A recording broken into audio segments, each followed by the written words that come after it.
Guys welcome to my YouTube channel Chemi Studios. So I am back with another video और आज के इस video में हम डिस्कस करेंगे about electric force and its property और उसके बाद हम डिस्कस करेंगे अबाउट सुपरपोजिशन प्रिंसिपल।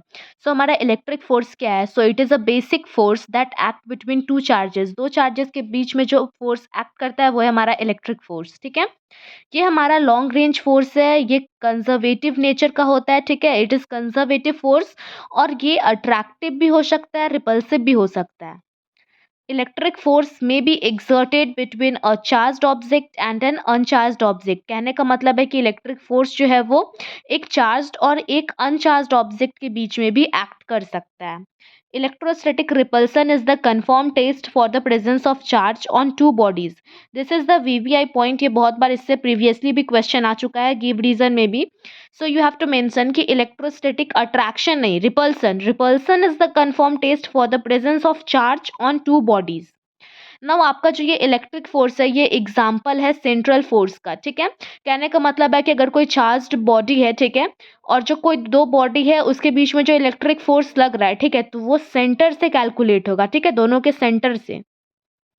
समझते हैं हम प्रिंसिपल ऑफ सुपरपोजिशन। ठीक है, मान लो यहाँ पे कोई प्लस क्यू चार्ज रखा हुआ है। ठीक है, यहाँ पे प्लस Q1 पॉइंट है और यहाँ पे प्लस Q2 पॉइंट है।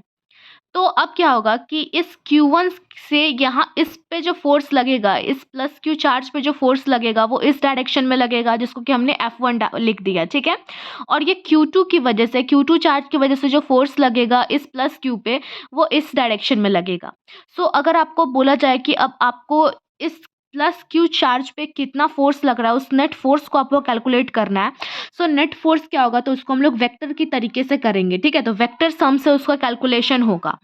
सो दैट विल बी कि अगर आपको इसका एफ नेट निकालना होगा जो कि इन दोनों के बीच में होगा। ठीक है, वेक्टर के तरीके से हम इसका कैलकुलेट करेंगे। सो एफ नेट हमारा कुछ इस साइड आ जाएगा और ये जो एंगल फॉर्म होगा between F1 and F2 force, ये हमारा थीटा होगा। ठीक है, सो मतलब कि टोटल अगर आपसे एफ नेट कैलकुलेट करने को बोले कि प्लस क्यू चार्ज पे आपको एफ नेट कैलकुलेट करना है कि आखिर कितना फोर्स लग रहा है टोटल Q1 की वजह से भी और Q2 की वजह से भी, तो कितना होगा। सो एफ नेट क्या होगा, जो पहले जो फोर्स लग रहा है Q1 की वजह से plus the force by Q2 charge, तो F2 हो गया वो। इन दोनों का जब आप वेक्टर सम करोगे ना तो निकलेगा। वेक्टर सम हम लोग कैसे कर सकते हैं, vector F1 plus vector F2 का, तो हम लोग जानते हैं उसके लिए फॉर्मूला रूट अंडर F1 का स्क्वायर प्लस F2 का square plus 2F1 F2 cos theta. इसी चीज़ को हम लोग लैंग्वेज में कैसे लिखेंगे? सो लैंग्वेज में हम लिखेंगे कि electric force follows principle of superposition. It means net force acting on a charged object is the vector sum of all the forces exerted by each charges. So hope आपको आज का video पसंद आया होगा। वीडियो पसंद आया तो like share subscribe करना जरूर